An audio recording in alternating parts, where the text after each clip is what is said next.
Salut! Hello!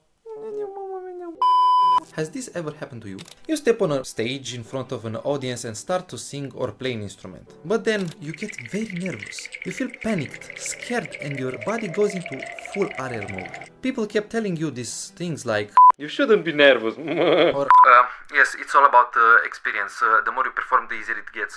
Yet no matter how many times you do it, nothing really changes. Maybe at some point during a performance you felt completely at ease, but you don't really know what you did differently to stay in control back then. And now, even if you practice hard at home, the moment you step on a stage, your hands or legs start shaking, your breathing becomes heavy, you can't focus the same way you do when you practice. And it feels like everything you worked on just falls apart. You feel stuck at the same level as if nothing you do makes a difference. Well, I've been there too. Many of the people who gave me advices were actually right, but their explanations felt most of the time vague and didn't give me the clarity or confidence I needed to know what to actually do on stage or in front of an audience. Have faith, stay until the end, because today I want to show you how to turn your emotions from your enemy to your ally. I promise you, once you understand what's really happening inside your brain when you are on stage, you'll feel like you have much more control over the moment. I'll show you 9 methods that top performers use on stage, methods that will teach you how to control your emotions and understand exactly what helps you and what holds you back. With a bit of practice, you'll master them completely, and you will never have to struggle with stage fright again, no matter the audience or the situation. Before we start, what I'm about to share doesn't only apply to musicians, but to anyone who has to perform in front of people, actors, presenters, or anyone in similar situation. To truly understand, let's first see what actually happens inside your body when you are standing on stage facing an audience. Your brain might perceive the audience as a potential threat, not consciously, but instinctively, because humans evolved in small groups, and being exposed in front of many people triggers that old survival instinct. It's not a life or death situation, but your brain still reacts as if it were. Your heart starts beating harder and or faster. That stronger blood flow means your body is preparing for action. You are getting ready to fight or run. Your muscles tense up. That's why your legs or hands might start shaking. It's your body's natural way of charging up for the moment. Your breathing becomes short and rapid. Your body is trying to get oxygen faster, but that can make you feel like you are suffocating or unable to think clearly. Adrenaline sharpens your senses. You become more alert, but also more sensitive to mistakes or things happening around you. And your thoughts become chaotic. You might start telling yourself not to mess up, criticize yourself after a small mistake, or thinking, if I fail, everyone will judge me. More or less, these things happens to all. But that's why we are watching today this video, right? Let's get down to business then. And now we start with the first method. Be as prepared as possible with your piece of pieces. Okay, it sounds late, but this gives you a boost of dopamine and lowers your cortisol levels. Just so you know, dopamine is the hormone of motivation and anticipation, while cortisol is the hormone of alertness, or in higher dose, the stress hormone. Ideally, you want to reach a point where you can play every piece effortlessly, without worrying about difficult passages or tricky notes, whether they are technically or interpretatively challenging. This, in fact, is the most important point. The second method, if you are going to perform standing, practice standing. And if you are going to perform sitting down, like an orchestra or chamber music, practice sitting down. I remember there was a time when I practiced a lot while sitting, but I used to hold my instrument much lower because it felt more comfortable that way. However, every time I had to play standing up in front of teachers or other people, I felt like I wasn't used to that piece anymore, and suddenly everyone thought I hadn't practiced at all, or is something wrong with me. Playing your instrument sitting down and playing it standing up are two completely different things. Let me explain why. When you play sitting down, your body is more relaxed. Certain muscles, especially from the waist down, are relatively inactive because you are sitting and your body feels it doesn't need to engage them anymore. You maybe breathe less, and if your chair isn't adjusted or properly set up, you'll probably end up slouching.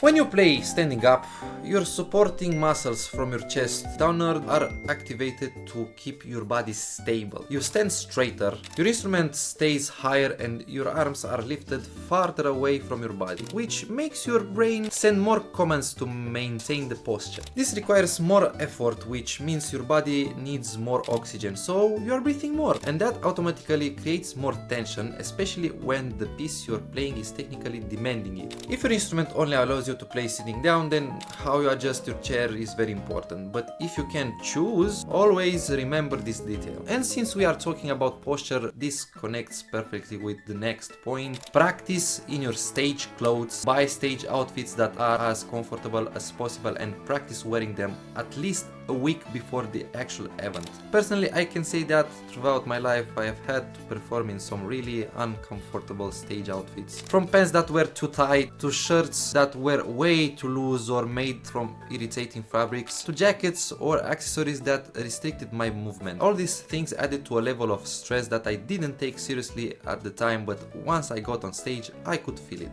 That extra stress always showed up while performing. And sometimes my violin will slip from my neck and I constantly had to find the sweet spot to readjust it. Other times my jacket will stop me from controlling the bow properly, which made me play hunched over or more tensely, and that could even cause shaking. Even my shoes will sometimes be too tight and distract me. Little details, but matters a lot. I'm sure some of you might not have the budget to buy brand new stage clothes, but at least try to take your existing ones to a tailor and have them adjusted to your size. If your clothes are too small and you can't afford new ones, remember that there are outlets, stores and secondhand shops. Even if a suit doesn't fit you perfectly, you can buy a size a little bit larger, and it doesn't cost a fortune to take it to a local tailor, have them measure your arms, waist and shoulders and fit it properly to your body. And if you really can't get more comfortable clothes, at least practice wearing the ones you already have and figure out what you can do to stay as relaxed as possible during the concert. Maybe you'll need to unbutton a sleeve, for an example, or maybe stretch them a little while wearing them so they can lose up a little before the performance. If your instrument is slipping on your shoulder, find a material or something that can keep your instrument up. The fourth method, take care of your body. And you might wondering, HC, what does take care of your body have to do with stage emotions? Well, everything starts with the body. The mental and physical health is the foundation of your power. The emotions you feel, fear, stress, confidence, are directly influenced by what's happening biologically inside you. If you don't take care of your body, it will accumulate tension, fatigue and hormonal imbalances that make you more anxious and less focused. But if you train it properly and eat properly, your body will work with you, not against you. Physical activity balances stress hormones like cortisol and boosts dopamine, the motivation hormone, serotonin, the happiness hormone, and endorphins, the chemicals that helps you relax. You don't have to train like an athlete. Just pick a sport that moves your entire body. Swimming, gym, calisthenics, or even combat sports. And now comments like this will appear. What do you see? We have to protect our hands. What if you hurt them? What if you get tendonitis or any other diseases? Okay, calm yourself. I agree. If you are careless with your hands, obviously accidents can happen. But if you protect yourself properly and train moderately, even once a week, honestly, you are more likely to develop diabetes or tendonitis from doing nothing. And when I say nothing, I refer to not working out your body, than to seriously injure yourself during a sparring session. Now when I am editing, I forgot to mention something. It's not necessary to do a combat sport that involves punching. If you are worried about hand or arm injuries, you can always choose other options like Taekwondo or Brazilian Jiu-Jitsu. Back to the video. Come on guys, we are not living in the Stone Age anymore. Nowadays you have coaches and professionals who can manage your training to minimize risks. And if you also focus on doing the techniques correctly, the chances of injury drop even more. Plus, there are lots of protective gear available, from sparring helmets to high countess gloves. And I mention combat sports specifically because they can bring huge benefits. They build discipline, reduce your fear of unknown, since yes, you might take a punch to the ribs or face and you can't always predict that. Boost self-confidence, teach you how to defend yourself and help you stay calm instead of reacting impulsively when things go wrong, even as a musician on a stage. And honestly, I know plenty of people who are amazing musicians and also practice combat sports. They are completely fine and they actually play better than ever. Again, it all depends on how responsibly and conscious you approach your training. About nutrition, proper nutrition gives you mental stability. If you eat chaotically, your energy and focus will crash, exactly when you need them the most. Try to eat balanced meals, natural unprocessed foods, and avoid fried or junk food. Eat the minimum calories per day. Drink at least 3 liters of water per day and take vitamins. C, D, B6, omega-3, zinc. They help you stay mentally clear and regulate cortisol level, the stress hormone. I will not stay on this subject a lot because it's actually the same regime as for the athletes. I will recommend you to just search on YouTube and you will find a lot of people that they occupies in this domain. What I will advise you on the day of your performance, wake up early, rested, do some light cardio, eat a small meal without heavy fats, drink water in moderation and take your vitamins. And practice your instrument like you usually do, obviously. The goal is to bring your body into balance, not to exhaust it. And guys, please, don't treat that day like a survival mission. Treat it like a normal day, just an important one. It's not the end of the world, but think that there is always another day tomorrow. The 5 method: remove or stay away from things that drain your energy on the day you perform. Let's start with your phone, especially when it comes to brain rot and endless scrolling. Be careful because it steals a lot of your attention. And if you think that it's a good idea to distract yourself from pressure with your phone, you are very wrong. Your phone or any other gadget strains your eyes and brain. The overload of information from endless scrolling is not good at all because you need your brain rested and ready to perform as clearly and concentrated as possible. Basically, it does more harm than good. It creates tension and can make your focus foggy from one detail to another because it's stealing your focus. If you really want to spend your time constructively before going on stage, I recommend practicing your instrument. I recommend doing these things. Play some scales, arpeggios, double stops. Work on a passage that gives you trouble slowly. Or practice technique. I mean, now when I'm filming it, I think it's the optimal thing that can keep yourself warm up without any problems. You don't want to tire yourself out before going on a stage. Somehow you also need to keep your hands warm. You don't need to play excessively, but leaving the instrument untouched is not a good idea either, especially if you have to wait a long period before performing. Short tip: don't stress too much about what happens on that day. If difficult passages worked well for you in previous practice sessions, but not perfectly during concert or before the concert, it's usually just a matter of warming up and routine. Your preparation stay roughly the same regardless of circumstances. 6. Remove or stay away from people that drain your energy on the day you perform. I advise you to avoid these types. The person who talks too much and overwhelms you. Maybe they don't have bad intentions. Maybe they think that talking to you helps distract you from negative thoughts. But, depending on the person, this can feel like an energy vampire, even if they don't realize it. The person who manipulates your mood. This includes people who are also performing and might be more nervous than you. They might hover around you, overemphasize passages, complain, sigh, or panic. I can't do this! If I miss that part, I'll embarrass myself. Everything is shaking for myself. What if I don't play it well? I need 966 to get scholarship.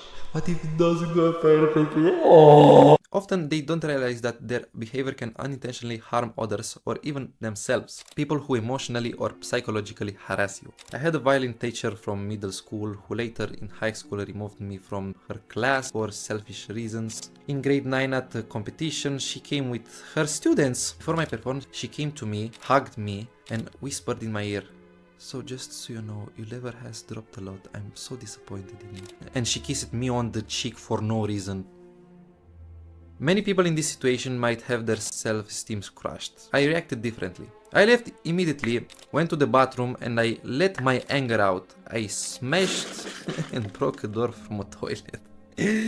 Admit my self-esteem dropped for a moment, but I refused to let her ruin my performance. You can't allow toxic people to control your mind, but at the same time don't create negative thoughts because of them. I want to beat this person. I'll show them how well I can play and they will regret it. This thoughts gives you a false drive and prevent you from concentrating on phrasing and interpretation. On stage or in competitions, you play for yourself. Not for the jury, not for anyone else. You play to feel fulfilled, to feel human, and to impress yourself and God. That's it. No more, no less. This is the optimal thinking when you are performing. People with zero experience being on a stage who try to give advice. Here we go again. Oh, stage frights for amateurs. Or Don't worry, you'll crush it. Play like you feel like you are Paganini. usually this kind of advices doesn't help and can make things worse. I often encounter this from parents or strangers who see you with the instrument, especially when I was young. It doesn't help. For me, no. Please don't. Please. Advice for non-musicians, with respect. If you want to encourage a performer, say something like, I'm glad to hear you perform. Good luck, God bless, I'll pray for you to play well, it will be great, you'll see. That's it. It's not too much, it's not less, it's optimal. We musicians work with adrenaline, noradrenaline and cortisol because of the circumstances. We try to minimize them to maximize performance, but keep in mind, most advices people give can be subjective. You never really know if it helps or not. You can't predict that. When you are performing, be careful where you are looking. Eye contact can either empower you or destabilize you. It's different from a person to another. If you look at people who make you feel safe, like family or close friends, maybe it can calm you down and remind that you are supported. But if you accidentally make eye contact with someone who stress you out, like that professor that I had, your body can instantly enter in fight or flight mode again, and all your focus again shifts. The idea of performing is to help yourself. It is normal to see who is in the hall, but do this after performing. Right now, you don't need to stress out with this idea. Advice, try to look at the point in the hall where are not people. Look up, look on your instrument, or close your eyes. You can mix them, is not really necessarily to do just one. You play with the looking as you are playing the note with your eyes, but also with your body. You don't tremble because you are scared. You tremble because you are ready. Pay attention. This aspect can literally save your careers. Indeed, no one hits you on the stage, but linking back to something I mentioned earlier, the part about how reactions are instinctively triggered when you are in front of people, our bodies enter a state of alert. With time and experience performing, this diminishes, but still it energizes your body, makes your breathing shallow and makes you feel out of control. When adrenaline, noradrenaline and cortisol hits us, our body has a natural way of preparing for potential danger. It wants us to feel ready in any fraction of a second, to either attack or run like Sonic the Hedgehog. But this can be also a good thing because it makes you more activated for action. Involuntarily, our body is programmed to know how to manage energy in any situation, right? And in this case is through trembling. I believe this method can save many lives. This is a technique I discovered myself after many failures caused by trembling. A trembling on stage feels like you are plugged into an electrical socket, filling you with a huge uncontrollable energy. Okay, maybe the voltage depends on what event you are playing, but if that uncontrollable energy comes out of the body through trembling, wouldn't it be better to redirect it to other parts of the body? What I do is to redirect that energy into the legs by taping my toes rapidly. Okay, it sounds funny, but it actually works for me, and maybe for you also. Standing with knees slightly bent, putting tension on areas I don't use as much in a way that prevents negative energy from going to my hands, head, or staying in upper body. Basically, I release it into the ground, planning while practicing movements that fit with what I'm playing without exaggerating. The movement depends on each person and instrument. Ideally, they help release the energy that hinders you. I mentioned in the take care of your health section that it's good to do a combat sport. Why I said that? Well, this aspect I learned directly from them. People often confuse trembling with fear, but that trembling is a natural body response, making you faster, more present, an instant energy preparation for fight. Many experienced fighters know this about trembling. They see it as a good thing because it makes you superhuman. The difference is they control it by doing what the body demands. Release. Either they tremble intentionally, move their hips or shift their body even in place, even with hands. In our case, we must remain steady with our hands, but you got the point. To focus much better. What I hate about music schools is that we are often told to stay still. Somehow I understand it, because if you play an acoustic instrument like violin, flute, horn, the sounds need a clear direction, and exaggerated movements or body positions can prevent uniform projection. This thing can also work with the interpretation, because you can't make these movements when you are playing something that needs to be played soft, about the vibe of the respective piece, okay? At the same time, I find the stay still rule exaggerated, especially if you are energetic, someone who gathers lots of energy and doesn't know how to control it. Tell me, where do you redirect the energy that hinders you? If you stay still, adrenaline rises, and adrenaline affects cortisol. Suddenly, you can't think or move as you usually do. Cortisol is the vigilance hormone, but in high amounts it can block you mentally and physically. Even too little cortisol and you lose alertness, becoming lethargic. It's a matter of balance here. Not too much, not too less. It's that soft spot. I call this HC technique. If it helped me, why wouldn't it help you? 9. Prepare a routine or rituals before going on stage. This means anything that helps you feel more in control and confident when you step on stage. I know people that drink coffee before performing. Right, it's wrong, but for them works, I don't know why. Maybe you need to drink a tea, some do yoga, others nap until just before the concert, some talk to loved ones or talk to themselves in the mirror for encouragement, pray to God or even meditate. The idea is to experiment and find what works for you.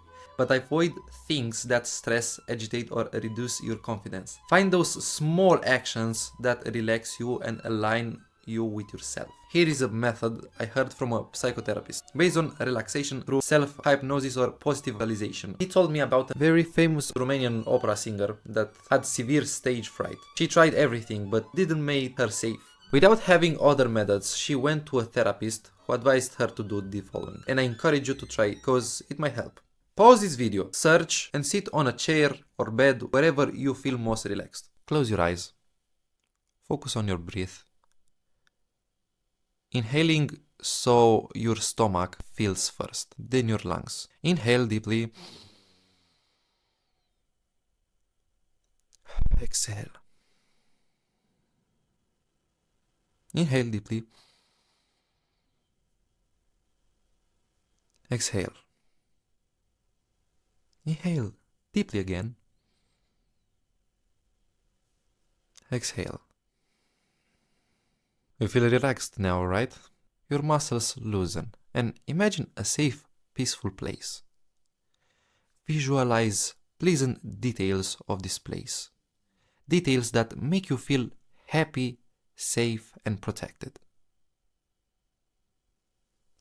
And now imagine yourself on your favorite stage in the world, singing perfectly, like everything sounds amazing. No mistakes, no out-of-tune notes.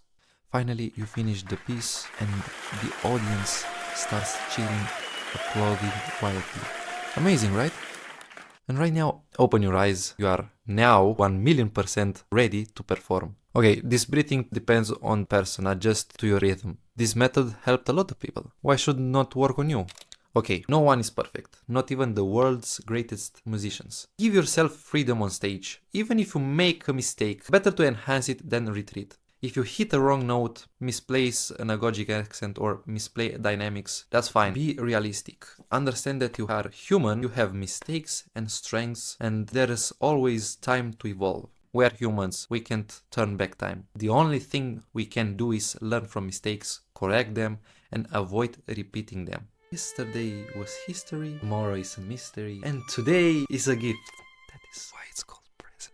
Remember, you can always improve. Mistakes are not the end of the world. Only weak people create that illusion. Stay determined, fight, and recognize your worth. Aside from God, parents, relatives, and close friends, you are the main person who truly cares for yourself. Even if you failed, hope always exists. Remember, at your lowest point, you are open to the greatest change. Repetition is the mother of learning.